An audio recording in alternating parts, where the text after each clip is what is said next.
Chapter 14. A Shocking Summons. Good morning, Nancy. How do you feel this bright and lovely day?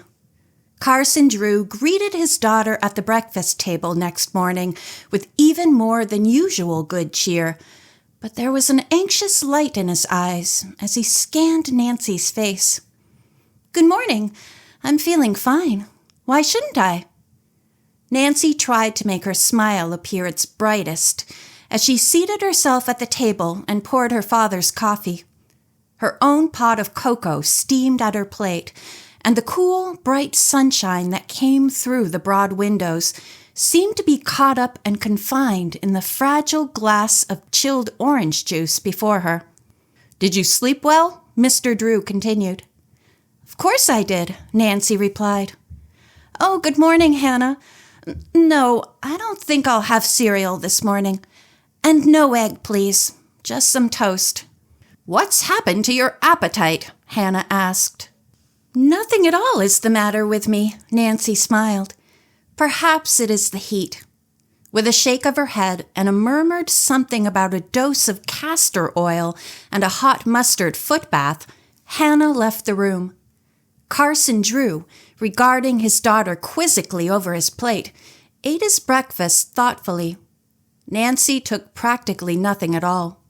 Now then, partner, Carson Drew said as he rose from the table and put an arm over Nancy's shoulders. Out with it. Something is bothering you. Oh dear, you always find out everything, Nancy said with a sad little smile. You can probably help me with that. Dad, for some reason connected with this Asa Sidney case, George and Bess are angry with me. George won't speak to me at all, and Bess snubbed me last night. Nancy's lips quivered a little at the remembrance of the cruelly unexpected termination of the old friendship. That is too bad, too bad. Mr. Drew frowned, leading Nancy to the broad piazza and standing at the railing, staring thoughtfully into the massive old trees. Some folks are hard to understand. Why should the Marvins and the Fanes poison the minds of their girls with a sordid old family feud so ancient it concerns none of them? It is pitiful. I don't know how to help you, Nancy. You will have to accept the situation as one of life's disappointments and trust to time to set matters right. We never dreamed, the day we took refuge at the tea room, that Asa Sidney was a relative of Bess and George. Nancy sighed. Peter Boonton, though, is probably striving to get a part of Mr. Sidney's fortune, and Jacob Sidney is trying to prevent him from getting any share. So I suppose both sides are suspicious of you for being Mr. Sidney's counsel, and for that silly reason George and Bess are forbidden to be friends with me. Is that the way it appears to you, Father? That is the way matters are as I see them, Mr. Drew nodded. You will have to let time pass, and events prove that neither you nor I have meddled in the affairs of the family, I am afraid. I am disappointed in Bess and George. Nancy sighed again. Mr. Drew looked at his daughter with compassion and decided that the best way to mend Nancy's hurt feelings was to lead the discussion into other channels and get her interested in problems other than her own. I really don't know how to go about this case of Sidney's, he remarked. It is a big puzzle. Nancy became instantly alert. What is the trouble? She asked. We must put a stop to the systemic pilfering that is draining his fortune, Mr. Drew said. Whom else do you suspect besides the Semets? Nancy asked. Peter Boonton and Jacob Sidney are surely not dishonest, no matter how greedy they are for their uncle's wealth. We can safely rule out Boonton and Sidney, Mr. Drew said. You are right about that, Nancy. I think you found the answer to the problem in that box you dug up and put in the bank. If only we had a witness to Semets burying it. He will probably deny it and testify that you had better chances than he had to spirit the chest out of Asa's room. Surely nobody would believe that I stole it just to get Semet into trouble, Nancy gasped. A clever and unscrupulous lawyer, plus a stupid jury, might put any interpretation on it, Mr. Drew replied. I think the best thing to do is to have Mr. Sidney identify the box and check its contents at the bank first of all. Everything depends on that, far more than you, or even I with knowledge I cannot share with you, may now suspect. Nancy's unhappy memories of Bess's cruel coldness vanished as her mind seized the new problem set forth by her father. Let us call on Asa Sidney this morning, she suggested. Meanwhile, there is another clue to consider. Fingerprints. Semet's must be all over the chest. Excellent.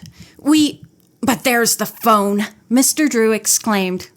I hope it is not some summons to which I must give up my morning. There is no time to be lost in the Sidney case. It affects the future happiness of... Well, run answer the phone like a sweet girl. Nancy, knowing how often her father's plans had been suddenly altered by a telephone message, ran laughingly to the instrument, determined to inform anyone at all that Mr. Drew was very busy. Hannah had reached the telephone first, and Nancy heard her say, I can't hear you at all. Who is this? I'll take it, Hannah, Nancy said quietly, and lifting the receiver to her ear, she asked, Who is this? Miss Nancy Drew speaking. Oh, Nancy. The exclamation came faintly over the wire, ending in a deep, shuddering sigh. Hello? Who is this? Who is speaking? What is the matter? Nancy cried. Nancy, something. Is this Bess or George? Nancy demanded. Nancy, this is Sadie. Oh, please come at once. Something awful has happened, I think. Oh! There was a sharp click, then silence. Sadie had hung up, leaving Nancy in a state of mingled surprise and alarm. She flew to her father's side at once, and in a few words described what she had heard over the telephone. Mr. Drew's face became very grave. We must go at once, he said instantly. I will be ready for you as soon as you bring your car around in front.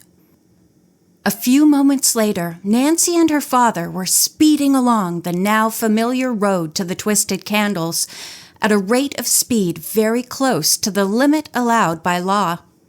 Few words were exchanged between father and daughter, for the mind of each was intent on the mysterious and urgent summons from Sadie. What could have happened? Nancy thought of a dozen answers. Perhaps Mrs. Semet had not kept her word and had told her husband of Sadie's conversations with Nancy, resulting in Sadie being driven from home. Perhaps Peter and Jacob had met again and had joined in a pitched battle. Nancy's mind raced faster than did the motor of her car. At last, the tower room of the Twisted Candles could be seen above the trees, and a minute later Nancy steered into the sweeping driveway. Oh, she gasped, applying the brakes. Standing in the driveway was a long black automobile without windows. It was an undertaker's ambulance. Someone was dead. Nancy did not wait for her father, but ran to the house, entering without ceremony. She halted in her tracks at the sight of Sadie's huddled form on the bottom step of the big staircase, her head on her knees, her thin shoulders shaken with sobs. Sadie, Nancy cried, sitting down beside the girl and clasping her in her arms. What is the matter, dear? Mr. Sidney, Sadie sobbed. He died during the night. I found him. I thought he was asleep when I brought his breakfast this morning. Mr. Sidney is dead, Nancy said soberly to her father, who had entered the hallway. Too bad, Mr. Drew said with a shake of his head. It is true that he lived far, far longer than most persons, and his life was not a happy one. If only he had lived a few days more, though, what sorrow and trouble could have been averted. "Why, Dad, what do you mean?" Nancy asked. "I mean that the bickering relatives will now gather and begin to fight over the poor old man's earthly treasures," Mr. Drew said. "Not to mention others who are not related, but whose fingers have already fastened upon his property." At this juncture, Frank Semmet appeared with a long face. "Mr. Sidney has gone to his just reward," the innkeeper said in sepulchral tones. "He was gathered to his fathers during the night. I shall stay here as his executor and take charge," Mr. Drew said curtly.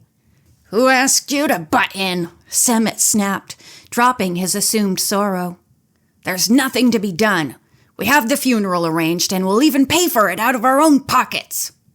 The man seemed bubbling over with aggressiveness and self-assurance.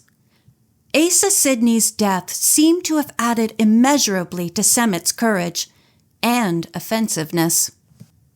Mr. Drew regarded him keenly and determined to abide by his word and assume charge of the late Asa Sidney's personal effects.